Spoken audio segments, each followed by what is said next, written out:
Բարև ձեզ։ Ես չգիտեմ այս ընթացքում ինչ ստատուս կգրվի, նախընտրելի կլիներ ընդհանրապես այդ համակարգիչ հեռախոսը մի կողմ դրվեր։ Սիրելի լրագրող գործընկերներ, հիշում եք դուք ամիսներ առաջ այստեղից քննարկում էինք Ալեքսանդր Սիրունյանի թեկնածությունը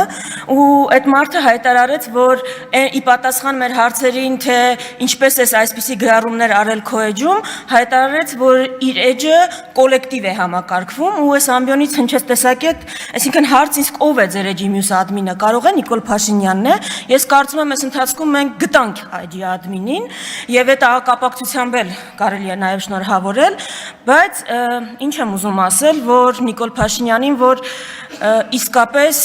ես չեմ պատրաստվում այդ բառապաշարով անդրադառնալ ձեր բոլոր գրառումներին եւ մտքերին, ճիշտն ասած, որ շատ էլ ուզենամ, չեմ էլ կարող։ Դուք անմրցելի եք այդտեղ հատակը անդադ ծակելու մրցույթում, չնայած չէ, մի քաղաքական գործիչ կա, որ մրցում է այդտեղ ձեզ հետ, եւ դա քաղաքական գործիչ Աննա Հակոբյանն է, ամեն դեպքում ձեր ընտանիքին է պատկանում անընդհատ հատակը ծակելու մրցանակը, Փաշինյանների ընտանիքին է պատկանում։ Ես բայց գուցե զարմանաք, ուզում եմ շնորհակալություն հայտնել ձեզ, իսկապես ԿՊԻ-ն էլ, ձեզ էլ, ինչի համար եմ ուզում շնորհակալություն հայտնեմ, ուզում եմ շնորհակալություն հայտնել այս համապարփակ ու ամբողջական լյուստրացիայի համար, որ դուք արել եք։ Ես չեմ պատկերացնում, որ որևէ մեկը ձեր փոխարեն կարող էր այսքան համապարփակ լյուստրացիա իրականացնել, ով կպատկերացներ, որ երբեմն ընդդիմադիր գործիչներ, Զարուհի Բաթոյանը, Մարիա Կարապետյանը, ովքեր միշտ հանդես էին գալիս անձնական կյանքի պաշտպանության դիրքերից, անձի պատկանող ինֆորմացիան պաշտպանելու դիրքերից, արդեն պետական պաշտոնյայի դիրքերում ամեն կերպ, անգամ գաղափարապես կհիմնավորեն, որ պետական պաշտոնյան պատերազմից 5 պակաս հենց հիմա երկրի առաջնային օրակարգ պիտի դարձնի հոգևորականների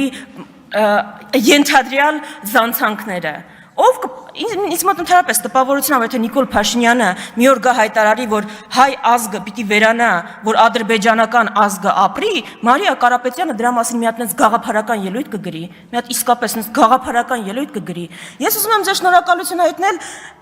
ժողովրդավարական լյուստրացիայի համար, ով կպատկերացներ, որ ժողովրդավարության դիրքերից հանդես եկող Արման Եղոյանը եւ Ռուբեն Ռուբինյանը ընդդիմադիր ժամանակվա ամենակուրծք ծեծելով կպաշտպանեն ձեր գործողությունները,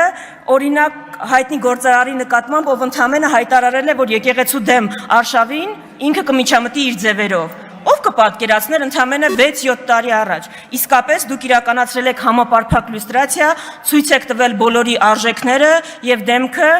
Սիսակ Գաբրիելյանն էլ այդ շարքում։ Հիմա ես ուզում եմ մեր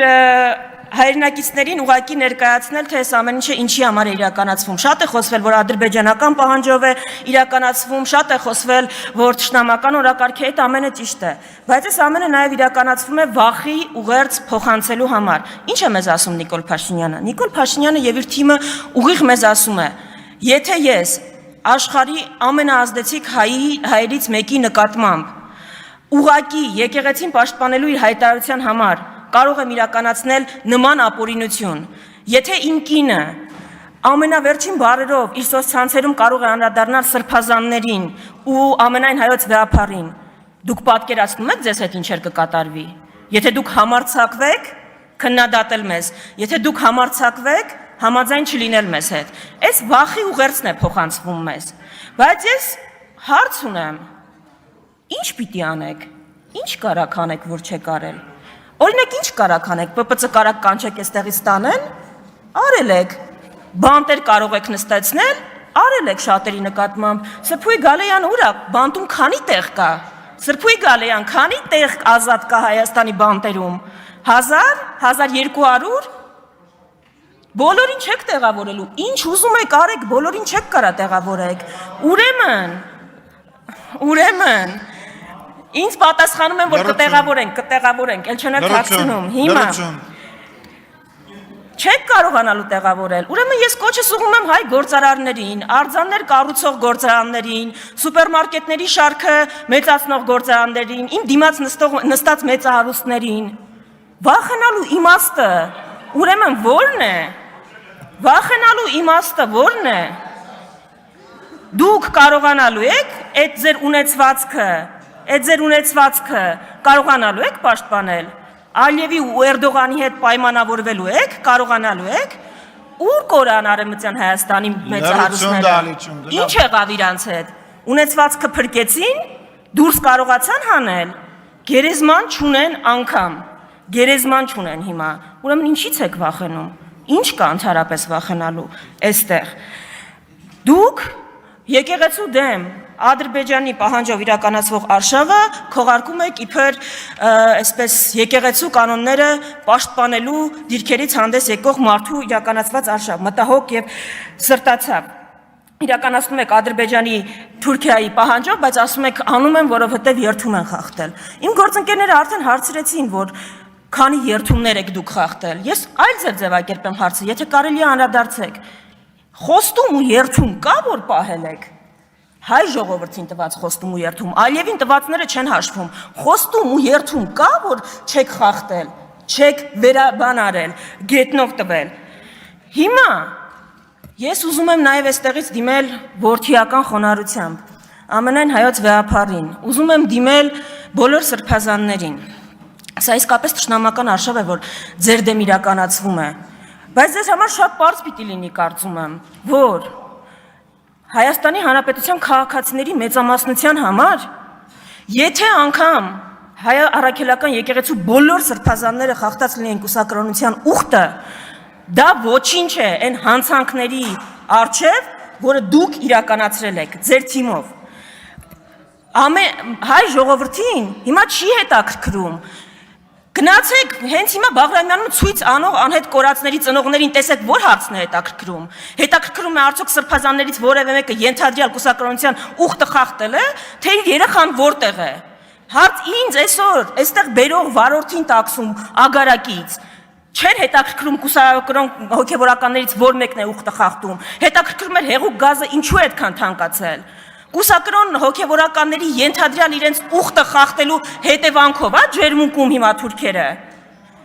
Կուսակրոն հոգևորականների ենթադրյալ իրենց ուխտը խախտելու հետևանքով եք դուք Սոնա Մնացականյանին ավտոյի տակ գցել եւ հեռացել։ Մեր ո՞ր մի խնդիրն է այս խնդրի հետ կապված։ Ուրեմն ինչի եք այս խնդիրը արհեստականորեն օրակարգ բերել։ Որ այս հարցերին չպատասխանեք, որ այս հարցերից կարողանաք խուսափել։ Դրա համար հաստատ կուսակրոն հոգևորականների ենթադրյալ իրենց ուխտը խախտելու հետևանքով չի, որ եռաբլուրը մեծացել ու կրկնապատկվել է, ու մենք անվտանգային ճգնաժամի մեջ ենք։ Դրա համար մեր հայ առաքելական Սուրբ եկեղեցին պիտի իմանա, որ հիմա ինքը ունի ավելի շատ աջակիցներ, քան կարող են պատկերացնել, քան երբևէ երևի ունեցել է։ Երբևէ։ Այդ աջակիցների թիվը Հայաստանում չկա հրապարակ, որ դա կտեղավորի, ու դա է հանրային տրամադրությունները, ու դա է, որովհետև դուք ում հարվածում եք, ում թիրախավորում եք, իր շուրջ մոբիլիզացիա եք ստեղծում։ Դե երևի դրա համար էլ արժի ձեզ շնորհակալություն հայտնել։ Ուրեմն հայ առաքելական եկեղեցին պիտի իմանա, որ հայ ժողովրդի մեծամասնությունը իր կողքին է եւ այստեղ որևէ նահանջի տեղ չկա, որովհետև եթե ընկրկեն շանտաժներին, տեղի կտան այդ շանտաժներին, ուրեմն մենք խոշոր հաշվով ավարայր ինչի համար ենք կռվել։ Եթե Հայաստանում Ադրբեջանի ու Թուրքիայի պահանջով վեհապար պիտի փոխվի, եթե Հայաստանում Ադրբեջանի ու Թուրքիայի պահանջով սահմանադրություն պիտի փոխվի։ Հիմա ես այստեղ ուզում եմ որպես վերջաբան անդրադառնալ Անահիտ Ավանեսյանը երեք այստեղից խոսեց։ Անահիտ Ավանեսյանը շատ վրդովված էր իր դեմ իրականացված այդ թվում նաև իմ ակցիայից։ Երբ պետական դավաճանությանն է վերաբերվում, այս մարդիկ շատ սառնասիրտ են։ Հենց իրենց դեմ այդ ակցիաների ու գործողությունների համար իրականացվում է որևէ ակցիա, դառնում են փխրուն հոգիներ։ Անահիտ Ավանեսյանը ստում է։ Ոչ մեկ մեր հերոսների նկարները ոչ պատրել է, ոչ իր վրա են նետել։ Անահիտ Ավանեսյանի դեմքին շպրտել են նկարները, որտեղ պատկերված են մասունքները, նահատակների այն տեսքով պահելը, որ ինքը պահել է, ու դա արվել է այն բանից հետո, երբ Անահիտ Ավանեսյանը առողջապահության նախարարը երկրի ուշադիր մարդկանց վրա կրակելուց հետո ոչ թե գնացել է վիրավորներին այցելելու, ոչ թե գնացել է հոգատարություն ցույց տալու, այլ ողջունել է ոստիկանների գործողությունը։ Գիտեք, ձեր երեսպաշտությունը սահման չունի, դուք նման եք այն հանցագործին, որ սպանում է իր ծնողներին, հետո դատարանում, որ դա ներկայացնում է իր որբ լինելը որպես մեղմացուցիչ հանգամանք։ Այ էսա ձեր ընդհանուր առմամբ պատկերը։ Դուք զոհը չեք, դահիճն եք։ Ու որևէ բան ազգայնացնելուց առաջ ընդհանրապես առաջին բանը, որ պիտի ազգայնացվի, Հայաստանի կառավարությունն է։ Մինչ այդ Աստված պահապան հայ ազգին ու հայկական պետական